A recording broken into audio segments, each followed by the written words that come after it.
નમસ્તે વિદ્યાર્થી મિત્રો, આજે આપણે શરૂ કરવા જઈ રહ્યા છીએ ઓર્ગેનિક કેમિસ્ટ્રી. ઓર્ગેનિક કેમિસ્ટ્રીનું આપણા સિલેબસની અંદર પાર્ટ 2માં એનસીઈઆરટીમાં 2 ચેપ્ટર આપેલા છે જે બિલકુલ બેઝિક આપેલા છે, જેને આપણે સામાન્ય રીતે જોવા જાવ તો જનરલ ઓર્ગેનિક કેમિસ્ટ્રી તરીકે ઓળખવામાં આવતો હોય છે. તો એમાં એક ચેપ્ટર નંબર 12 આપેલું છે ને બીજું ચેપ્ટર નંબર 13. ચેપ્ટર નંબર 12 જે આપેલું છે આપણને ઓર્ગેનિક કેમિસ્ટ્રીના બેઝિક પ્રિન્સિપલ્સ ઉપર આપેલું છે, જે આખું ટોટલી જીઓસીમાં જનરલ ઓર્ગેનિક કેમિસ્ટ્રીમાં સમાવેશ કર્યો છે. અને બીજો જે ટોપિક આપેલો છે ટોટલી હાઇડ્રોકાર્બનના ટોપિક ઉપર સમજાયેલું છે. તો આજે આપણે શરૂ કરવા જઈ રહ્યા છે આપણું chapter number 12, unit number 12, organic કેમિસ્ટ્રીનું પહેલું ચેપ્ટર જનરલ ઓર્ગેનિક કેમિસ્ટ્રીમાંથી, જેને આપણે અહીંયા નામ આપેલું છે some basic principles of organic chemistry, મતલબ કાર્બનિક રસાયણ વિજ્ઞાનના મૂળભૂત સિદ્ધાંતો જેને કહેવામાં આવે છે. હવે આ જે ચેપ્ટર તમને આપેલું છે એ ચેપ્ટર તમારે આમ 3 ભાગમાં ગણતરીમાં લેવાનું છે. સૌથી પહેલાં એનું ઇન્ટ્રોડક્શનનો પોઈન્ટ, એમાં બેઝિક પ્રિન્સિપલ્સ એના આવી જશે. બીજા નંબરમાં આઈયુપીએસી નામકરણનો ટોપિક, અને ત્રીજા નંબરમાં છે જનરલ ઓર્ગેનિક કેમિસ્ટ્રી માટે જેટલી પણ આપણે પ્રક્રિયાઓની જરૂર પડશે, મિકેનિઝમની જરૂર પડશે, એ બધા વિશેનો ટોપિક સમજાવેલો છે. અને એક આ ચેપ્ટર એવું તમને આપેલું જે પણ આ ચેપ્ટરને બિલકુલ કમ્પ્લીટલી તૈયાર કરી નાખશે, કમ્પ્લીટલી સમજશે. એના માટે ઓર્ગેનિક કેમિસ્ટ્રીનું આગળના 11th અને 12thમાં કોઈ પણ ચેપ્ટરની અંદર મુશ્કેલી આવવાની કોઈ શક્યતા છે નહીં. એટલે ચેપ્ટર્સ આપણા માટે બંને જે 11thમાં કવર કરેલા છે બહુ જ ઇમ્પોર્ટન્ટ છે, એટલે ધ્યાન રાખજો, બરાબર. તો ચલો ચેપ્ટર ઉપર જઈએ આપણું. તો આપણું આજનું ચેપ્ટર નંબર 12 છે કાર્બનિક રસાયણ વિજ્ઞાનના મૂળભૂત સિદ્ધાંતો. મતલબ સામાન્ય રીતે જોવા જાવ તો કાર્બનિક રસાયણ વિજ્ઞાન જ આપેલું છે. કાર્બનિક રસાયણ વિજ્ઞાનના મૂળભૂત સિદ્ધાંતો. કેટલાક મૂળભૂત સિદ્ધાંતો એવું કીધું છે, આપણે અહીંયા ટોપિકને સીધું મૂળભૂત સિદ્ધાંતો તરીકે જ નામ આપી દઈશું. તો મતલબ આપણું જે ચેપ્ટર છે ઓર્ગેનિક કેમિસ્ટ્રી પર આપેલું છે.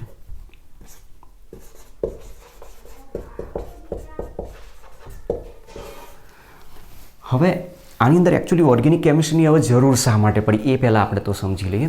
તો સામાન્ય રીતે તમે જુઓ કે પૃથ્વીની સપાટી ઉપર જીવન ટકાવી રાખવા માટે કાર્બનિક સંયોજનોની જરૂર છે. દાખલા તરીકે આપણા માટે કાર્બનિક સંયોજન તરીકે ખોરાકની જરૂર છે. તો ખોરાક શું છે? કાર્બોહાઈડ્રેટ છે. એ શું છે? એ પ્રકારના કાર્બનિક સંયોજનો છે. કપડાની જરૂર પડે છે. આપણે તો કપડાં શેમાંથી બને છે? કાર્બનિક સંયોજનોમાંથી જ બનતા હોય છે. રહેવા માટે મકાનની જરૂર છે, તેની અંદર ફર્નિચરની બધાની જરૂર પડે, કાર્બનિક સંયોજનોમાંથી બનાવેલા છે. પોલિમર છે, પોલિમર એક પ્રકારના કાર્બનિક સંયોજનોમાંથી બનાવેલા છે. સાથે સાથે આપણને જ્યારે કોઈ પણ પ્રકારનો રોગ થાય, કોઈ પણ પ્રકારની પ્રોબ્લેમ આવે શરીરમાં, તેના માટે કેટલીક ડ્રગ્સની જરૂર પડે, તો એ પણ મોટાભાગે કેટલાક કાર્બનિક સંયોજનોમાંથી. આપણું જે શરીર છે એ શરીર મોટા ભાગનું કાર્બનિક સંયોજનોમાંથી બનેલું છે, જેની અંદર જીવન ટકાવી રાખવા માટે આપણે પ્રોટીનની જરૂર પડતી હોય છે. પછી જૈવિક પ્રક્રિયાઓ માટે આપણા શરીરની અંદર રહેલા જે કેટલાક સિસ્ટમ્સ છે એ બધા totally organic compounds, organic substances છે.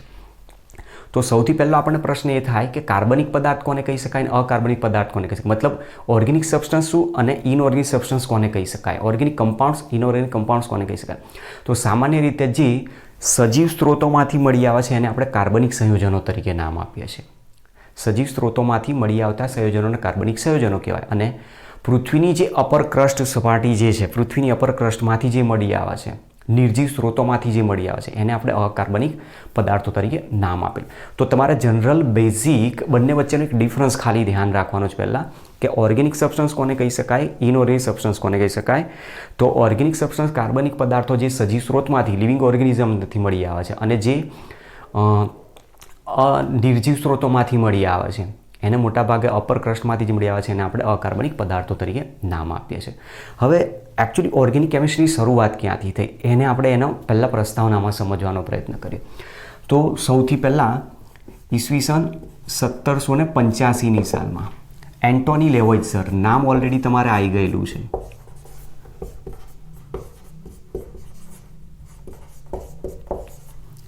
ઈસવીસન 1785ની સાલમાં એન્ટોની લેવોઇઝર, જે મોડર્ન કેમિસ્ટ્રીનો પ્રણેતા તરીકે ગણવામાં આવે છે, બરાબર, આપણું જે આધુનિક રસાયણશાસ્ત્ર છે એના પ્રણેતા તરીકે એન્ટોની લેવોઇઝરને ગણવા. તો એન્ટોની લેવોઇઝરે શું કહ્યું? એન્ટોની લેવોઇઝરે શરૂઆતમાં એવું કહ્યું હતું એ સમયે કે જે કાર્બનિક સંયોજનો છે એ કાર્બનિક સંયોજનો મોટા ભાગે કાર્બન અને હાઇડ્રોજનના જ બનેલા છે. સાથે સાથે ક્યારેક એ હાઇડ્રોજન, ઓક્સિજન, નાઇટ્રોજન, ફોસ્ફરસ અને સલ્ફર જેવા પરમાણુઓના પણ બનેલા હોય છે. તો ધ્યાન રાખજો, એન્ટોની લેવોઇઝરે શું કહ્યું હતું? કાર્બનિક સંયોજનો કાર્બન અને હાઇડ્રોજનના બનેલા તત્વોના બનેલા છે. તો ક્યારેક ક્યારેક તે હેલોજન, ઓક્સિજન, નાઇટ્રોજન, ફોસ્ફરસ અને સલ્ફર જેવા તત્વો પણ ધરાવતું હોય છે. આ એન્ટોની લેવોઇઝરે આવું કીધું. ત્યાર પછી ઈસવીસન 1815ની સાલમાં સૌથી મોટો જો બ્રેક થ્રુ આવ્યો હોય તો આ સમયથી જ આવ્યો છે, જેમાં ઈસવીસન 1815ની સાલમાં જ્હોન જેકોબ્સ બર્જેલિયસ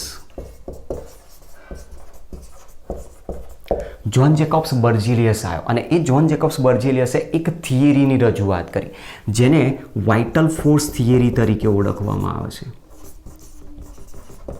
વાઇટલ ફોર્સ થિયરી તરીકે નામ આપેલું છે. વાઇટલ ફોર્સ થિયરી એકચ્યુઅલી છે શું? તો જ્હોન જેકોબ્સ બર્જેલિયસે એ સમયે શું કીધું હતું કે કોઈ પણ કાર્બનિક સંયોજનો ઉત્પન્ન થવામાં પાછળ કેટલાક પરિબળો જવાબદાર છે, કોઈક બળ જવાબદાર છે.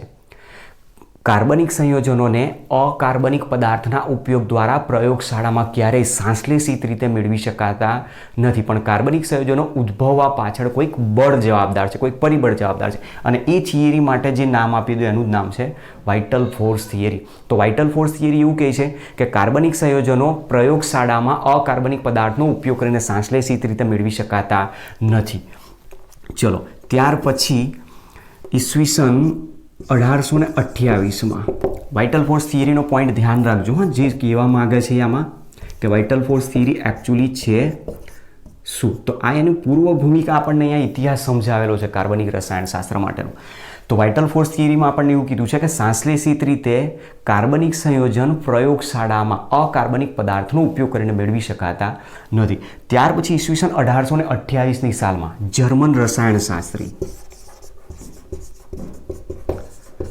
જર્મન રસાયણશાસ્ત્રી ફ્રેડરિક વોહલર આવ્યો.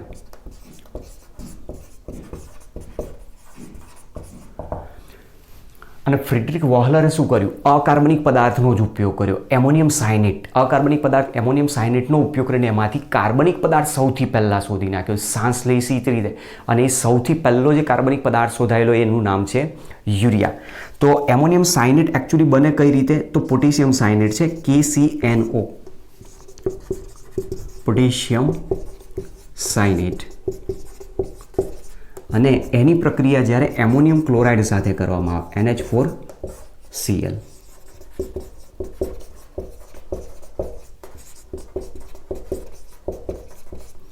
તો હવે તેમને એટલીસ્ટ એટલું તો ખબર છે કે કઈ રીતે પ્રક્રિયાઓ થતી હોય. તો અહીંયા K પ્લસ છે, CNO માઇનસ છે, NH4 પ્લસ Cl માઇનસ, બંનેને ભેગા કરી દો એટલે એમાંથી બનાવશે KCl પ્લસ NH4CNO. અને આ જે બન્યું એનું જ નામ છે એમોનિયમ સાયનેટ. અને આ એમોનિયમ સાયનેટ સંયોજનનો ઉપયોગ કરીને ફ્રેડરિક વોહલરે જ્યારે એની પ્રક્રિયા પ્રયોગશાળામાં કરી, એને હીટ આપી, ત્યારે એમાંથી જ સૌથી પહેલું કાર્બનિક સંયોજન યુરિયા તરીકે મળી આવ્યું. અને યુરિયા સંયોજન જ્યારે મળ્યું ત્યારે વાઇટલ ફોર્સ થિયરી જે બર્જેલિયસે આપેલી એની માન્યતાનું ખંડન થવાની શરૂઆત થઈ. કારણ કે વાઇટલ ફોર્સ થિયરી એવું કીધું કે પ્રયોગશાળામાં સાંશ્લેષિત રીતે અકાર્બનિક પદાર્થ, એમોનિયમ સાયનેટ પોતે અકાર્બનિક પદાર્થ છે, તમે જે મેળવ્યા જેમાંથી એ પણ અકાર્બનિક પદાર્થ. તો એમોનિયમ સાયનેટ અકાર્બનિક પદાર્થ આપેલો છે ત્યારે બર્જેલિયસે એવું કીધું કે એમોનિયમ અકાર્બનિક પદાર્થનો ઉપયોગ કરીને પ્રયોગશાળામાં કોઈ દિવસ સાંશ્લેષિત રીતે કાર્બનિક સંયોજન મેળવી શકાતું નથી. જ્યારે ફ્રેડરિક વોહલર તમે જુઓ કે 1828ની સાલમાં થોડોક જ સમયગાળો છે, વધારે નહીં, એનો એ દરમિયાન એને આવા એક અકાર્બનિક પદાર્થનો જ ઉપયોગ કરીને એને ગરમ કરીને એમાંથી યુરિયા મેળવી દો. તો યુરિયા એક સૌ પ્રથમ મેળવેલો સાંશ્લેષિત પદાર્થ કાર્બનિક પદાર્થ તરીકે મળી આવે છે. અને આના ઉપરથી વાઇટલ ફોર્સ થિયરીની માન્યતાનું ધીમે ધીમે ખંડન થવાનું. ત્યાર પછી બીજા વૈજ્ઞાનિક આવ્યા ઈસવીસન 1845ની સાલમાં. ઈસવીસન 1845ની સાલમાં કોલ્બે નામનો એક સાયન્ટિસ્ટ હતો. અને કોલ્બે નામના સાયન્ટિસ્ટે સાંશ્લેષિત રીતે એસિટિક એસિડ મેળવ્યો, CH3COOH. તો કોલ્બે એસિટિક એસિડ સાંશ્લેષિત રીતે મેળવી નાખ્યો. ત્યારે એ પણ ખબર પડી કે સાંશ્લેષિત રીતે એસિટિક એસિડ મેળવી શકાય છે, મતલબ વાઇટલ ફોર્સ થિયરી ખોટી પડે છે. ત્યાર પછી ઈસવીસન 1859 1965માં બર્થીલોટ નામનો બીજો એક રસાયણશાસ્ત્રી આવ્યો અને એને પણ શ્વાસ લેતી રીતે મિથેન ગેસ શોધી નાખ્યું. અને આ સંશોધન થયા બાદ જ પૂરેપૂરી વાઇટલ ફોર્સ થિયરી બ્રેક થઈ ગઈ. વાઇટલ ફોર્સ થિયરી પૂરેપૂરી ત્યાં માન્યતાની જે હતી ખંડિત થવા માંડી અને એનું માન્યતાનું જ્યારે ખંડન થયું ત્યારે અહીંયાથી જ પછી ખબર પડી કે કોઈપણ પ્રકારના કાર્બનિક સંયોજનોને અકાર્બનિક પદાર્થનો ઉપયોગ કરીને પ્રયોગશાળામાં લેબોરેટરીમાં સંશ્લેષિત રીતે મેળવી શકાય છે અને ત્યાંથી જ ઓર્ગેનિક કેમિસ્ટ્રીની શરૂઆત થઈ ગઈ. ત્યારે કોની થિયરી હતી? બર્જેલિયસની થિયરીને માન્યતા જે થિયરી જે હતી એની માન્યતાનું ખંડન થયા બાદ જ એનો ઉદ્ભવ થયો અને તેના પરથી જ કહી શકાય છે કે ઓર્ગેનિક કેમિસ્ટ્રીના જે શરૂઆત છે એ આ સમયગાળામાં થઈ ગયેલી છે. અને અત્યારે જે આપણું ઓર્ગેનિક કેમિસ્ટ્રી છે એ ઓર્ગેનિક કેમિસ્ટ્રીના પ્રણેતા તરીકે કોને ગણવામાં આવે છે? જ્હોન જેકોબ્સ બર્જેલિયસને જ ગણવામાં આવે છે. તો મોડર્ન કેમિસ્ટ્રીના પ્રણેતા તરીકે એન્ટોની લેવોઇઝર ગણાય છે અને ઓર્ગેનિક કેમિસ્ટ્રીના પ્રણેતા તરીકે, ઓર્ગેનિક કેમિસ્ટ્રીના પિતામહ તરીકે, કાર્બનિક રસાયણ વિજ્ઞાનના પિતામહ તરીકે જ્હોન જેકોબ્સ બર્જેલિયસને ગણવામાં આવતો.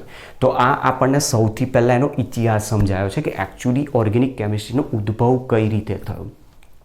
તો હવે આપણે અહીંયાથી સમજવાનું છે કાર્બનિક સંયોજન કોને કહી શકાય. કારણ કે આપણી પાસે અહીંયા મેઇન વસ્તુ એ જ છે કે કાર્બનિક રસાયણ વિજ્ઞાનના મૂળભૂત સિદ્ધાંતો. તો ઓર્ગેનિક કેમિસ્ટ્રી કોને કહી શકાય, ઓર્ગેનિક કમ્પાઉન્ડ્સ કોને કહી શકાય, પહેલાં આપણે એ તો સમજવું પડશે. બરાબર, તમારી જાણકારી માટે, તમારે નોલેજ માટે આ વસ્તુ નોંધ કરી રાખો. પહેલાં તો હવે સમજીએ કાર્બનિક સંયોજન કોને કહી શકાય.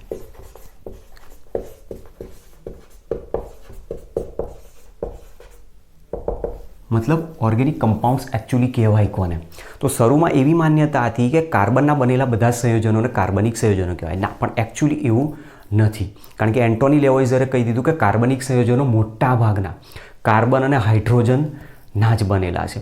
તો ઘણી વખત પેલી જે આપણે કહ્યું એ મુજબ કે દરેક કાર્બનની બનેલું સંયોજન કાર્બનિક સંયોજન ના કહેવાય. કારણ કે એના પાછળનું રીઝન છે ઘણા બધા એવા સંયોજનો છે. દાખલા તરીકે પોટેશિયમ સાયનાઇડ અકાર્બનિક પદાર્થ છે, પોટેશિયમ થાયોસાયનાઇડ અકાર્બનિક પદાર્થ છે, સોડિયમ કાર્બોનેટ, પોટેશિયમ બાયકાર્બોનેટ, આ બધા શું છે? અકાર્બનિક પદાર્થો છે.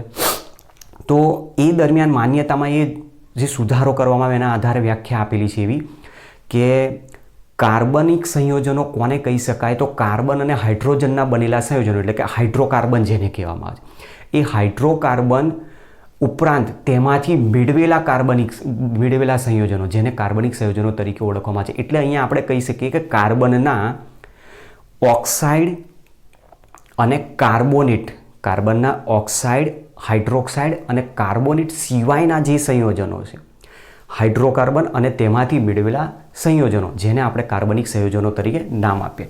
ચલો પોઈન્ટ અહીંયા લખી દઉં છું એટલે તમને ખ્યાલ આવે. કાર્બનના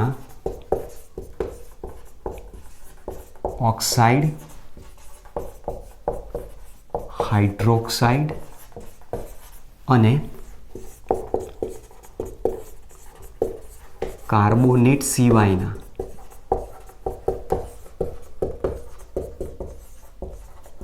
સંયોજનો, બરોબર, જેને આપણે સંયોજનોને કાર્બનિક સંયોજનો કહે છે. અથવા સીધું સિમ્પલ અહીંયા કહીએ મુજબ કે હાઇડ્રોકાર્બન, બરોબર, હાઇડ્રોકાર્બન અને તેમાંથી મેળવેલ સંયોજનોને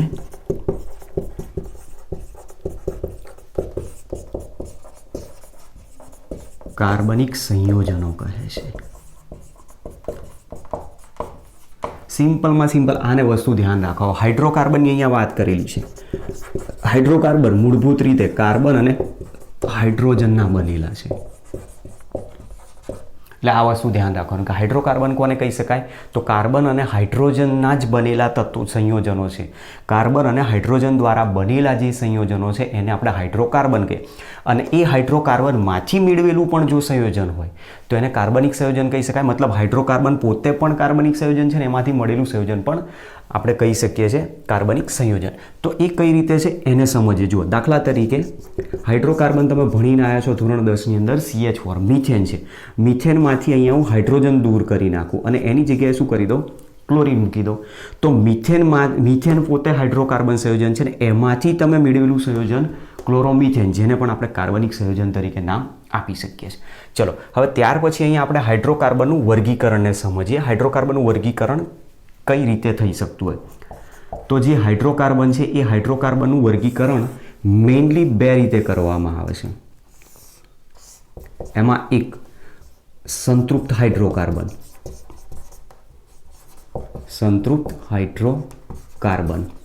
જેને આપણે સેચ્યુરેટેડ હાઇડ્રોકાર્બન તરીકે નામ આપીએ છીએ. Saturated hydrocarbon. અને બીજું છે અસંતૃપ્ત હાઇડ્રોકાર્બન.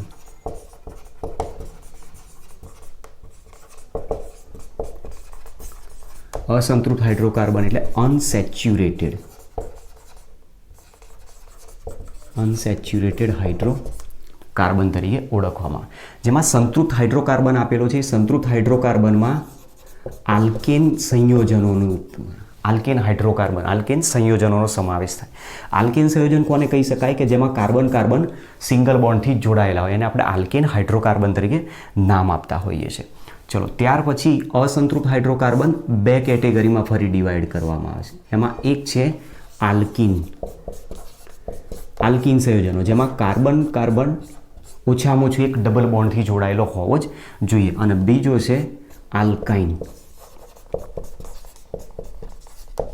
તો આલ્કાઇન છે એમાં કાર્બન કાર્બન ટ્રિપલ બોન્ડથી ઓછામાં ઓછો એક જોડાયેલો હોવો જ જોઈએ. તો આ જે આપેલા છે આલ્કેન, આલ્કીન અને આલ્કાઇન ત્રણે શું કહેવાય? હાઇડ્રોકાર્બન સંયોજન. અને એમાંથી મેળવેલું જો કોઈ સંયોજન હોય તો એને પણ તમે કાર્બનિક સંયોજન તરીકે નામ આપી શકે.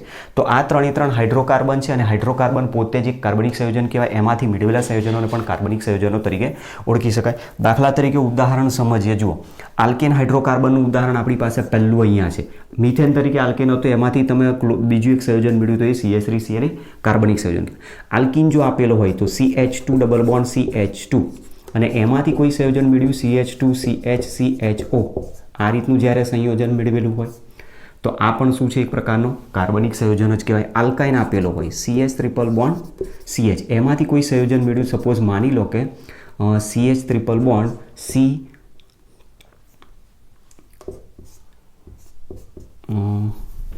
અહીંયા કોઈ ક્રિયાશીલ સમૂહ મૂકી દઉં છું, દાખલા તરીકે NO2 ગ્રુપ છે, બરાબર. આ રીતનું આપણી પાસે સંયોજન મેળવેલું હોય તો આ બધા શું છે? કાર્બનિક સંયોજનો તરીકે જ આમને ઓળખવામાં આવતા હોય છે.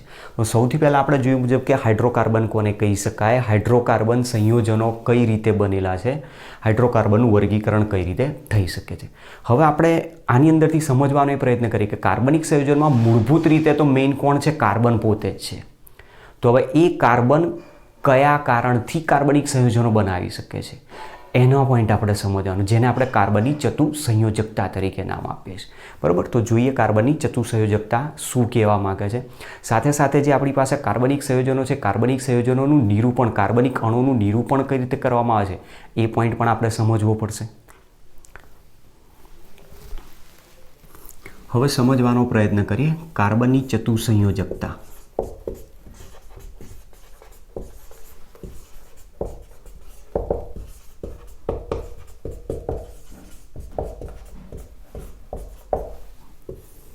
બહુ જ ઇમ્પોર્ટન્ટ ટોપિક આપેલો છે. આમાંથી ઘણા બધા MCQ પણ ભૂતકાળમાં પૂછાયેલા છે, એટલે ધ્યાન રાખજો ટોપિકમાં અહીંયા શું સમજાવવાનો પ્રયત્ન. કાર્બનની ચતુસંયોજકતા મતલબ જેને કહેવાય છે ટેટ્રાવેલેન્સી ઓફ કાર્બન. આપણે જે પીરિયોડિક ટેબલવાળું ચેપ્ટર ભણી ગયા, થર્ડ ચેપ્ટર, એની અંદર આપણે ત્યાંથી જ આ વસ્તુ સમજાયેલી છે કે કાર્બન કેટલા બંધ બનાવી શકે છે? 4 બંધ. સમૂહ નંબર 14ના દરેક તત્વો 4 જ બંધ બનાવી શકે. એનું કારણ શું છે એને આપણે સમજવાનો પ્રયત્ન કરીએ. તો આપણે એ ચેપ્ટરની અંદર એવું સમજી ગયા હતા કે જે ધાતુઓ આપેલી છે અથવા એના પહેલાંના જે સમૂહના તત્વો આપેલા છે, સમૂહ નંબર 1, 2 અથવા તો પછી જેની બાહ્ય કક્ષાની અંદર 1, 2 કે 3 ઇલેક્ટ્રોન છે, હંમેશા ઇલેક્ટ્રોન ગુમાવીને ધન આયન બનાવે. જેની બાહ્ય કક્ષામાં 5 છકે 7 ઇલેક્ટ્રોન છે એ ઇલેક્ટ્રોન મેળવીને અષ્ટક પૂર્ણ કરીને ઋણ આયન બનાવતો હોય, પણ જેની બાહ્ય કક્ષામાં 4 ઇલેક્ટ્રોન છે એ નથી ઇલેક્ટ્રોન મેળવતો કે નથી ઇલેક્ટ્રોન ગુમાવતો, એટલા માટે શું કરે છે, ઇલેક્ટ્રોનની સહિયારી ભાગીદારી કરીને સહસંયોજક બંધ બનાવે. તો મતલબ આપણે અહીંયા કાર્બનની ચતુસંયોજકતા સમજવાની. કઈ રીતે આવે છે પોઈન્ટને સમજો. તો આપણી પાસે કાર્બન પરમાણુ છે, કાર્બન પરમાણુનો પરમાણુ ક્રમાંક 6, એની ઇલેક્ટ્રોન રચના 1s2 2s2 અને 2p2. ટોટલ કેટલા ઇલેક્ટ્રોન ગોઠવવાના? 6 ઇલેક્ટ્રોન.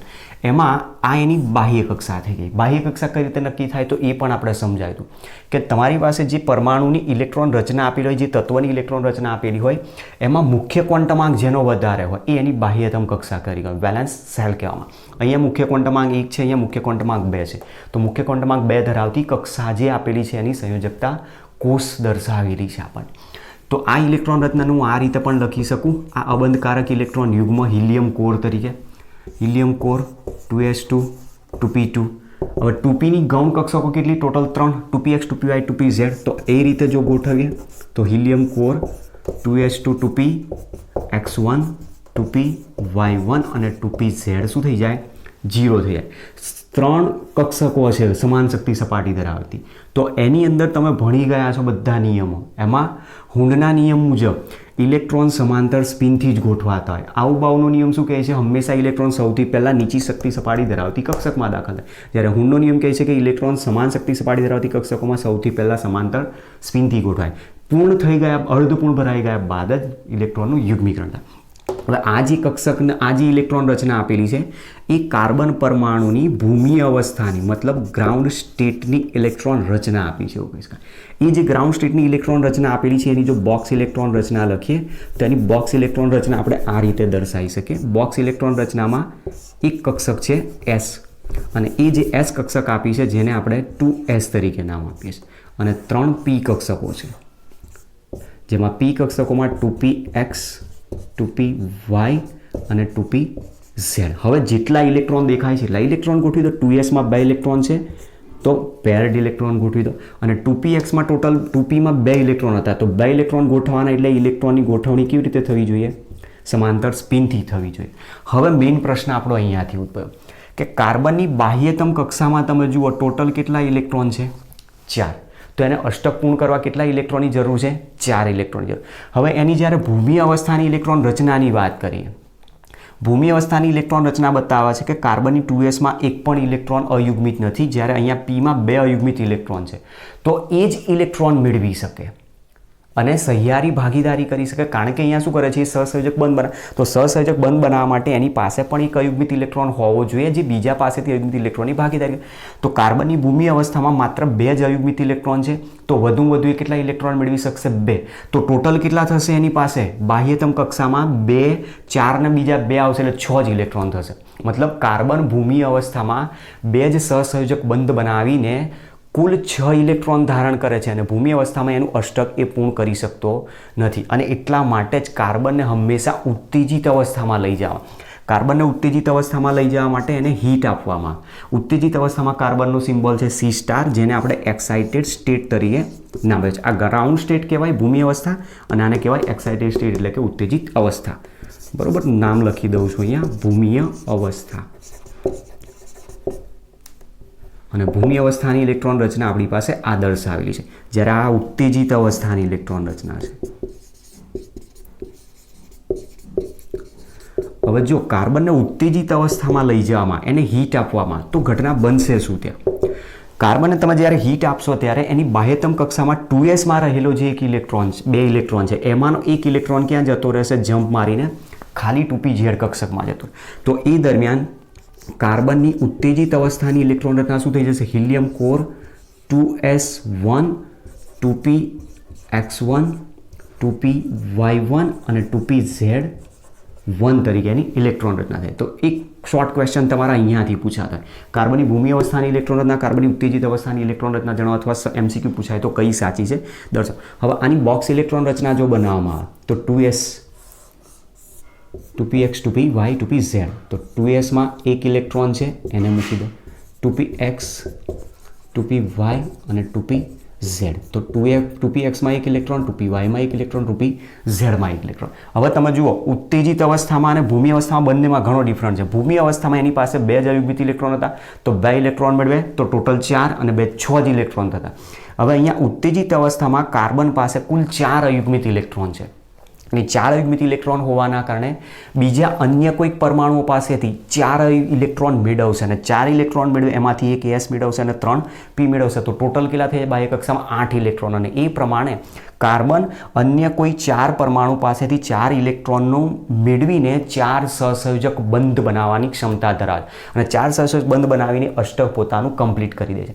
અને આ જે ઘટના છે કે જેમાં કાર્બન એની ઉત્તેજિત અવસ્થામાં અન્ય પરમાણુ પાસેથી 4 ઇલેક્ટ્રોન મેળવીને 4 ઇલેક્ટ્રોન સાથે સહિયારી ભાગીદારી કરીને 4 સહસંયોજક બંધ બનાવે છે, એને જ કાર્બનની ટેટ્રાવેલેન્સી એટલે કે ચતુસંયોજકતા તરીકે ઓળખવામાં આવે છે.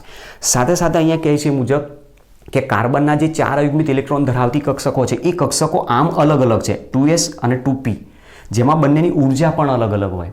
તો મતલબ એમાં જે 4 સહસંયોજક બંધ બને છે એ 4 સહસંયોજક બંધની ઉર્જા અલગ હોવી જોઈએ, આવું આપણું માનવું છે. પણ પ્રાયોગિક રીતે એ સાબિત કરેલું છે કે કાર્બનની જે 4 સહસંયોજક બંધ બનાવવાની જે ક્ષમતા દ્વારા જે 4 સહસંયોજક બંધ બને છે એ 4 સહસંયોજક બંધ પ્રાયોગિક રીતે સમાન અને સમાન ઉર્જા ધરાવતા જ જોવા મળે છે, જેને આપણે એના સંકરણને આધારે સમજવા પડશે. બરાબર, તો સંકરણનો ટોપિક આપણે પછી સમજીએ. ચલો, તો આટલો પહેલો પોઈન્ટ આપેલો છે આપણને કાર્બનની ચતુસંયોજકતા. તો કાર્બનની ચતુસંયોજકતામાં અહીંયા આ પોઈન્ટ સમજાય. હવે એની અંદર અહીંયા મેં કહ્યું એ મુજબ કે કાર્બન શા માટે ઉત્તેજિત અવસ્થામાં લઈ જવો પડ્યો? તો કાર્બનની ભૂમિ અવસ્થામાં બાહ્ય કક્ષામાં 4 ઇલેક્ટ્રોન હતા, એ વધુ 2 જ ઇલેક્ટ્રોન મેળવીને સહસંયોજક બંધ બનાવી શકે છે. તો 6 જ ઇલેક્ટ્રોન થાય, એનું અષ્ટક પૂર્ણ થતું નથી. અષ્ટક પૂર્ણ ના થાય તો એ અનસ્ટેબલ રહે. પણ જ્યારે એને ઉત્તેજિત અવસ્થામાં લઈ જાય છે, તમે એક જ વખત એને હીટ આપો છો, એક ઇલેક્ટ્રોનનું યુગ્મીકૃત ઇલેક્ટ્રોનનું અયુગ્મીકરણ કર્યું, તો એને એની પ્રથમ ઉત્તેજિત અવસ્થા પણ કહી શકાય. તો એની ફર્સ્ટ એક્સાઇટેડ સ્ટેટમાં એ 4 અયુગ્મિત ઇલેક્ટ્રોન ધરાવે છે, જે 4 બીજા ઇલેક્ટ્રોન મેળવીને 4 સહસંયોજક બંધ બનાવીને પોતાનું ઓક્ટેટ કમ્પ્લીટ કરીને સ્ટેબલ થઈ શકે છે. અને એટલા માટે જ કાર્બન હંમેશા 4 સહસંયોજક બંધ બનાવવાની ક્ષમતા ધરાવે છે. ચલો, ત્યાર પછી હવે જોઈએ કાર્બનિક અણુનું નિરૂપણ. કાર્બનિક અણુનું નિરૂપણ, જેને કહેવાય છે રિપ્રેઝન્ટેશન ઓફ ઓર્ગેનિક મોલેક્યુલ.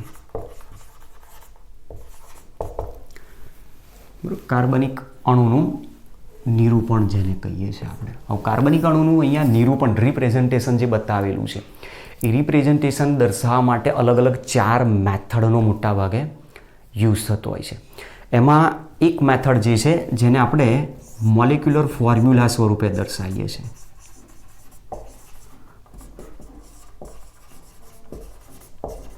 જેને MF તરીકે દર્શાવીએ છીએ. મોલેક્યુલર ફોર્મ્યુલા દાખલા તરીકે C4H10 બ્યુટેન આપેલું છે.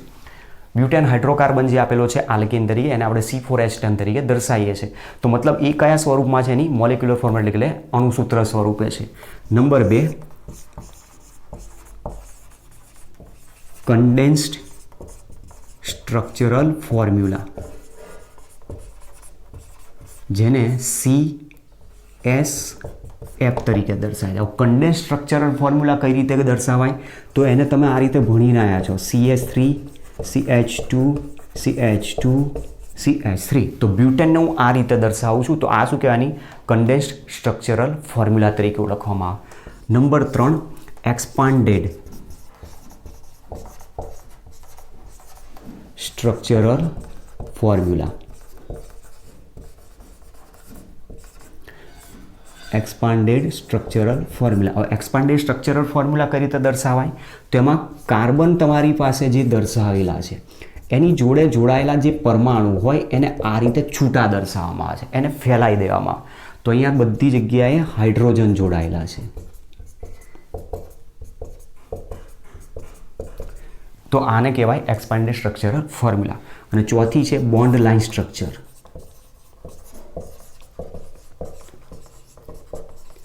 તો બોન્ડ લાઇન સ્ટ્રક્ચરલ ફોર્મ્યુલા છે અત્યારની સૌથી લેટેસ્ટ મેથડ જે યુઝ થાય છે એ છે. બોન્ડ લાઇન સ્ટ્રક્ચરને કઈ રીતે દર્શાવાય તો 4 કાર્બન ધરાવતો જે અણુ છે એમાં આ રીતે દર્શાવાય છે. તમે જોઈ શકો છો એમાં આ જે બતાવેલો છે એ કાર્બન છે, આ કાર્બન છે, આ કાર્બન છે, આ કાર્બન. ટોટલ આપણી પાસે કાર્બન કેટલા છે? 4. તો બોન્ડ લાઇન સ્ટ્રક્ચરની અંદર જ્યારે એનું નિરૂપણ કરવામાં આવે ત્યારે હંમેશા કાર્બન કાર્બન વચ્ચે કેટલા બંધ છે એ જ દર્શાવવામાં આવતો હોય, ત્યાં હાઇડ્રોજનને દર્શાવવામાં આવતો નથી. પણ તમે જ્યારે કાર્બન કાર્બન વચ્ચેના બંધના આધારે ગણતરી કરશો તો કેટલા હાઇડ્રોજન હશે એ તમે આરામથી નક્કી કરી શકો.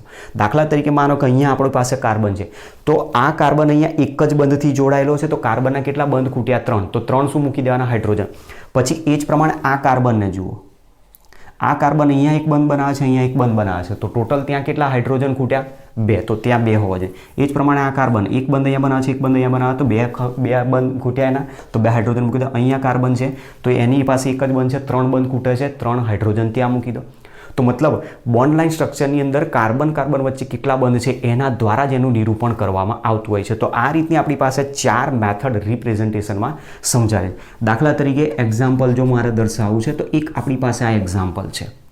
એ એક્ઝામ્પલનું બંધારણ આપણે આ રીતે દર્શાવીએ છીએ: CH3, CH3, CH3, CH3. તો તમે જેની અંદર જોઈ શકો છો, જો અહીંયા મેં કોઈ જગ્યાએ હાઇડ્રોજનનો ઉલ્લેખ નથી કર્યો, પણ અહીંયા એક કાર્બન છે, અહીંયા કાર્બન છે, અહીંયા કાર્બન છે, અહીંયા કાર્બન છે, અને અહીંયા વચ્ચે સેન્ટરમાં કાર્બન છે. તો અહીંયા કાર્બન જે આવ્યો એને એક જ બંધ બનાવે છે, તો 3 હાઇડ્રોજન મૂકી દો. અહીંયા પણ એ જ રીતે અહીંયા 4 બંધ બનાવી દે છે, જુઓ તો અહીંયા કોઈ હાઇડ્રોજન આવે નહીં.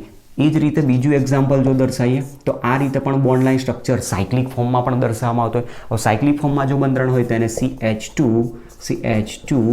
CH2 તરીકે આ રીતે દર્શાવી શકાતું હોય. તો આ જે મેથડ આપેલી છે આપણને કાર્બનિક અણુનું રિપ્રેઝન્ટેશન તમારે જો દર્શાવવું હોય તો કઈ રીતે દર્શાવી શકો. એમાંના મોટા ભાગના રિપ્રેઝન્ટેશન આપણે દર્શાવતા હોઈએ. એમાંથી અણુસૂત્ર સ્વરૂપે હોય તો આનો યુઝ કરો આ રીતે, મોલિક્યુલર ફોર્મ્યુલા સ્વરૂપે, અને મેક્સિમમ આપણે આ જ યુઝ કરીએ છીએ, કન્ડેન્સ સ્ટ્રક્ચરલ ફોર્મ્યુલાનો યુઝ કરીએ. આ એક્સપાન્ડેડ સ્ટ્રક્ચરલ ફોર્મ્યુલા આપણે ક્યારે યુઝ કરવાની? કે જ્યારે તમારી પાસે કોઈ પણ અણુ આપ્યો હોય, કોઈ પણ સંયોજન આપ્યો હોય, સંયોજનનું નામ આપ્યું હોય, એમાં સિગ્મા બંધ પાઈ બંધની સંખ્યા તમને માગેલી હોય, કાર્બન હાઇડ્રોજનના પ્રકાર તમે માગેલા હોય, તો તમે એના માટે આનો યુઝ કરો. મોટાભાગે સિગ્મા બંધ પાઈ બંધની સંખ્યા શોધવાની થાય તો આપણે એક્સપાન્ડેડ સ્ટ્રક્ચરલ ફોર્મ્યુલાનો જ ઉપયોગ કરવાનો. અને તમને ઘણી વખતે કોઈક સંયોજનનું નામ આપેલું હશે અને એમાંથી ડાયરેક્ટ પૂછશે, અથવા તો પછી પ્રશ્ન એ રીતનો તમને ડાયરેક્ટ આપી શકે. દાખલા તરીકે સાયક્લોપેન્ટેન છે, સાયક્લોપેન્ટેનને બોન્ડ લાઇન સ્ટ્રક્ચરમાં દર્શાવો, તો પછી બોન્ડ લાઇન સ્ટ્રક્ચરનો તમારે યુઝ કરવાનો. અથવા તો પછી તમને બોન્ડ લાઇન સ્ટ્રક્ચર આપેલું હોય ને એનું નામ પૂછે તો તમે નામ દર્શાવવા માટે પણ આ રિપ્રેઝન્ટેશનનો ઉપયોગ કરી શકો છો. તો આપણે અહીંયા જોયું એ મુજબ કે આમાં મેં છેલ્લે આની અંદર એ કીધું કે કાર્બનની જે 4 બંધ બનાવવાની ક્ષમતા ટેટ્રાવેલેન્સી છે એ ચતુસંયોજકતા ઉપરથી ખબર પડી કે કાર્બન જ્યારે અન્ય કોઈક પરમાણુ પાસેથી ઇલેક્ટ્રોન યુગ્મનો મેળવીને એ 4 સહસંયોજક બંધ બનાવતો હોય છે, ત્યારે એ 4 સહસંયોજક બંધની 4ની બંધ લંબાઈ અને એની ઉર્જા અને આકાર, સામાન્ય રીતે તો ઉર્જા અને આકારની આપણે વાત કરીએ છીએ, 4 સહસંયોજક બંધની ઉર્જા અને આકાર સમાન જ હોય છે એવું પ્રાયોગિક રીતે સાબિત થયેલું છે. અને જે સમજવા માટે આપણે કાર્બનના સંકરણની જરૂર પડશે. તો કાર્બનનું સંકરણ શું છે, કાર્બન કયા કયા પ્રકારના સંકરણ દર્શાવે છે, એના આધારે આપણે એની બંધ લંબાઈ, બંધ ઉર્જા, બંધ વિયોજન એન્થાલ્પી, સાથે સાથે એની સ્ટેબિલિટી છે, બંધ કોણ, એ બધા પ્રશ્નોને આપણે આગળ પહેલાં સમજવાના છે, જે આપણી NCERTમાં અત્યારે કાઢી નાખતા, પણ એ મૂળભૂત આપણે જરૂર છે. એના વગર આપણે ઓર્ગેનિક કેમિસ્ટ્રીમાં આગળ પછી જઈ શકતા નથી. તો હવે જે નેક્સ્ટ ટોપિક આપણો જે આવશે એમાં કાર્બનનું હાઇબ્રિડાઇઝેશનનો ટોપિક સમજવાનો છે. એની અંદર S કેરેક્ટર, P કેરેક્ટરનું પ્રમાણ પણ આપણે સમજવાનું છે. ઓકે, તો હવે નેક્સ્ટ લેક્ચરમાં આપણે આ સંકરણ વિશેનો આખો ટોપિકને કવર કરીશું, એમાં આપણે સમજવાનો પ્રયત્ન કરીશું. ઓકે, તો ત્યાં સુધી આ બધો જે બેઝિક પોઈન્ટ છે, બેઝિક પોઈન્ટને તમારી રીતે પહેલાં સારી રીતે સમજીને તૈયાર રાખજો. તો નેક્સ્ટ લેક્ચરમાં હવે મળીએ. Okay, thanks to all.